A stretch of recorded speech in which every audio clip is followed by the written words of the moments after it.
In this session, I will discuss a case of long RCA CTO with failed antegrade wire escalation and retrograde wire escalation completed by antegrade dissection and re-entry. Coming to the history and diagnosis, this patient is a 54-year-old male having class 3 angina with a normal sinus rhythm and mild LV dysfunction and normal renal function. Angiogram was done outside, which showed chronic total occlusion of right coronary artery and a discrete lesion in LAD. So PCI to RCA was attempted but failed after failed antegrade wire escalation. So this is the PCI first attempt of PCI, in which they tried with microcatheter and with some wire escalation, but they couldn't cross the lesion and they left it. This was a final angiogram in PCI, failed PCI. So after coming to us, we repeated angiogram. So as we don't have left coronary shards in previous angiogram, so this is an angiogram showing chronic total occlusion of right coronary artery with the island of vessel visible in between, and again there is another total occlusion. So with no distal flow in antegrade injection.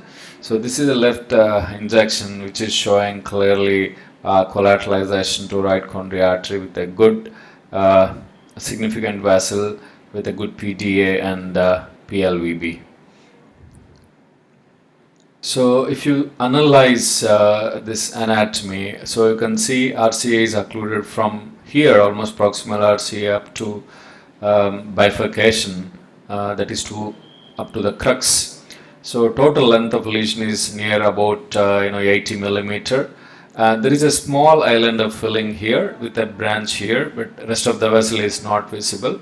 And in fact, the course of the vessel is also, we are not sure. I mean, this is a graphic representation, but we are not sure. So whether course is like this or not. And there is calcium present in the middle of the lesion, as well as distal RCA. A significant chunk of calcium is present.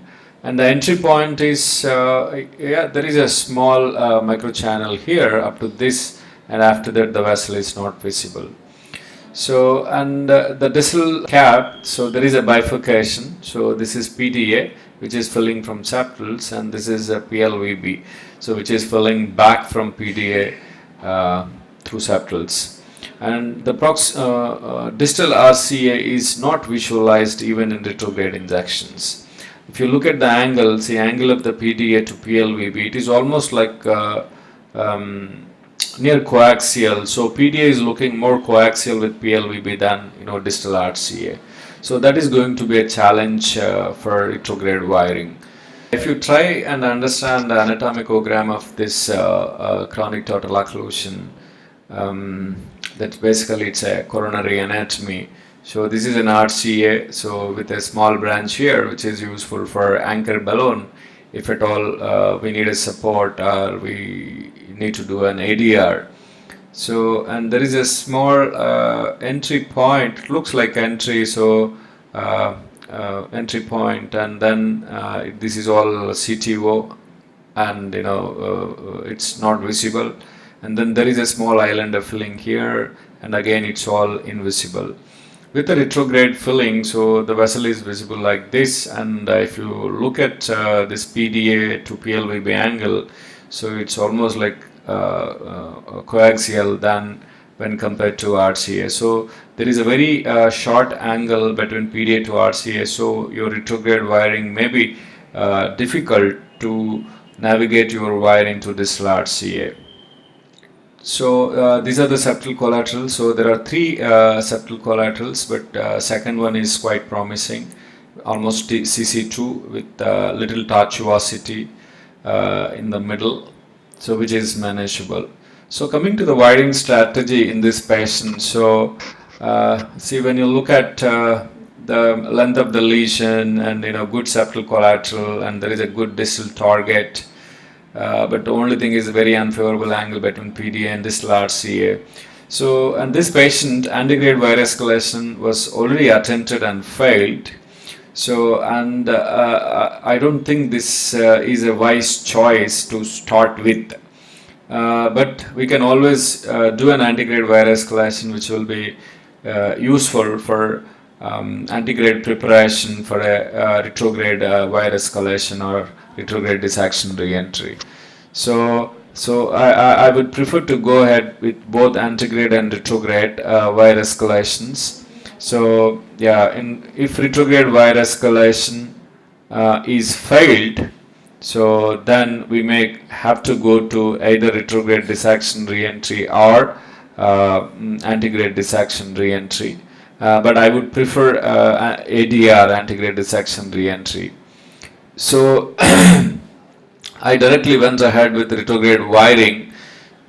So we took second septal and wired second septal with the cyan wire and with the Corsair 150 centimeters. So we confirmed the cyan wire in PDA. So and cyan wire is further sent into PLVB for good support to track Corsair down. So and PDA is into Corsair is into PDA, and I tried steering cyan wire into distal RCA, but I couldn't steer it into distal RCA as the angle was very acute. So this wire was folding and going back into the PLVB as the PLVB is looking quite coaxial with the PDA. So this is where I struck with my retrograde wire escalation. So at this juncture, so what are the possible options? So my bringing your my Corsair 150 into RCA is almost impossible, as the coaxialness of PDA is with PL rather than distal RCA. So I have two options. Either you go ahead with the antegrade wire escalation and try to do retrograde dissection re-entry somewhere here, but it looks very unpractical option as we cannot direct microcatheter into distal RCA. So the other option is antegrade dissection and re-entry. So I opted antegrade dissection and re-entry, then antegrade wire escalation or knuckling with reverse cart, because this looks more promising than the first option. So what are the problems for ADR in this case? So if you look at the support, see for this patient, it's a very short proximal RCA, so you don't get good support to guide. See, for ADR you need a good support. So, but that you can overcome by putting an anchor balloon in this branch. So we can use an anchor balloon. You can see here it's a 1.5 into 12 millimeter balloon kept into this atrial branch, which is useful for your anchor. And second is unclear vessel course. The course of vessel is not clear, so we are not sure about the course of vessel here. So to clear your course of vessel, so it's better to use a knuckle rather than antegrade wire escalation up to this point. So yeah, knuckle is a useful tool to clear your unclear vessel course. So the next problem is bifurcation at the distal tip. So there is a bifurcation here. So conventionally ADR is not a right choice for a patient where there is a bifurcation at the distal block, so distal cap. But in this case, as I don't have any other option, so I had to take ADR. But the advantage is in this patient is, see, my wire is already there in PDA, retrograde wire. So even if I lose PDA with ADR, so I can re-enter with this retrograde wire and I can do a T-stunting. So when you have an access to the branch which you are going to lose in ADR, so it really doesn't matter, you can still do an ADR. So yeah, so in this case plan is, if I lose, I'll just externalize retrograde wire and then do a T-stunting. So with this background plan, we went with ADR in this case. So the first step is, so all this area, the course of the vessel is not clear, so I directly went ahead. See, we placed a corsair into the proximal cap, into the lesion, and then I took a knuckle, Fielder XTR wire, made a knuckle, and you can see this is the knuckle. So going down, so once, yeah, I followed closely with the corsair and made sure, corsair is at the tip of the knuckle. So, and I further advanced knuckle. So where you have to stop with knuckle, you have to make sure. See, I decided to stop knuckle at a point where the point looks coaxial to my retrograde wire. So you can see, yeah, at this point, my knuckle is almost coaxial. It looks retrograde wire and knuckle is in the same plane. So that means, so you came to a distal RCA and almost you are in the right direction. So from here you can start doing cross pause. So if you knuckle further, so then you will tend to create a intramural hematoma, and you may lose the chances of re-entry. Your chances of re-entry will become dismal. So from this point, so you can see I threaded cross pause over the knuckle. So cross pause is positioned here, and I removed knuckle here, and then cross pause is advanced by rapid spinning. You can see cross pause advancement here. Then it further advanced till it reaches the tip of the microcatheter, that is a bifurcation area. So now cross pause is at the bifurcation area and it is crossed bifurcation. So this is a point, my re-entry point, where I want to re-enter. So obviously the re-entry before PDA is quite unlikely as the vessel is not visible. So I went deep into PLVB, crossing PDA for re-entry. So if you look at overall ADR strategy used in this case, so the first few millimeters, around 10 millimeters, so I did an antegrade wire escalation and positioned the corsair here. So, and from there I took a knuckle down up to here, so where it became coaxial with my distal wire, and this area I advanced cross pause till my re-entry zone. So these are the things which you have to define before you enter case, and that's what exactly we executed so that your re-entry becomes easy. So once cross pause reached re-entry zone, now we have to re-enter by using stingray balloon. So I advanced a miracle wire so that I can exchange cross pause with stingray balloon. But to my surprise, miracle just went in lumen. So that suggests cross pause is already in true lumen. So somewhere cross pause entered into true lumen. Though this cross pause we started after doing a knuckle wire. So no doubt cross pause is in subintimal space up to this point, and somewhere downstream it re-entered into true lumen and went into true lumen. So my miracle wire directly went into true lumen, so which I confirmed by entering two branches distally, and also subsequently I did an IVAS to confirm my true lumen position. So cross pause entered true lumen 10 to 15 millimeter before PDA. So that says it won't compromise your PDA.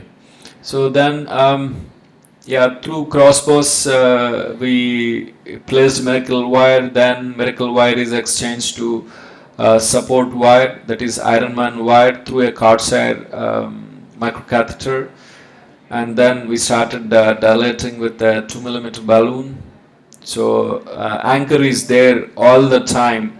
I was doing knuckling and crossbars, and anchor will continue till I place my stunts. So this is the first stunt with anchor. So it's a 2.5 38 millimeter stunt, and then this is a second stunt 3 by 38 millimeter. This is third stunt 3.5 by 38 millimeter, and this is a fourth stunt. So we placed the stunts, and you can see this before PCI, and this is after completion of PCI. So even PDA is intact and coming from true lumen. So you can see this is the IOS showing, you can see this is a PDA. So PDA is well opened into the RCA. So that says, that confirms your true lumen entry is far before PDA, and PDA is intact. So no need of doing anything to PDA. So this is a final image. You can see the IOS. This is a final IOS image showing well expanded stunt everywhere, and there is some amount of negative remodeling here. So, and areas are almost so you can see it's 5.9, 5.32, 5. This is in PLVB, and slowly it became 5.9, and almost proximal stunt 6.9, 7.1, 6.5, and at the proximal RCA nearly it's about 8 to 11 mm squared. So there is a progressive size increase, and overall procedure time was 2.5 hours. Fluoro time was 90 minutes. So learning points from this case. See, ADR comes to rescue when retrograde cannot be progressed despite collateral crossing due to odd takeoff angle of recipient branch PDA from its parent vessel, that is RCA. So here the angle between PDA and RCA was quite odd, and RCA was deceased up to bifurcation. So we couldn't really navigate retrograde wire into proximal RCA. That's why we had to end up in an ADR. So conventional teaching of no ADR if bifurcation at distal cap doesn't stop us in cases like this, where you can save your side branch as it has access through retrograde. So unclear vessel course can become clear with knuckling for further ADR with crossbars for dry re-entry. So in this case we used knuckling in the beginning, so till your knuckle is coaxial with retrograde wire, then we did crossbars for a dry re-entry. Crossbars can re-enter true lumen in fortunate cases like this despite proximal knuckling to facilitate crossbars. So it happens in nearly around 15 to 20% of cases where crossbars can go from true to true. But in this case, it is clear that we are subintimal as we knuckled the proximal RCA, but subsequently crossbars entered into true lumen, and to our luck, it is far before PDA. So side branch can be secured by T-stunting by retrograde wire externalization if needed. So you can understand, if there is, if I had not used ADR, probably I would have failed in this case. So when I looked into my 2-year data of successful wiring strategy in CTO, so nearly 12% of success was contributed by ADR with overall success rate of 86%. So ADR becomes the only choice in such cases with the long occlusions, with difficulty in navigating retrograde wire, are difficulty in connecting antegrade and retrograde wires. So this becomes the only choice. So, and which significantly contributes to success rate of CTO PCI, as in my case it's around 12%. Thank you.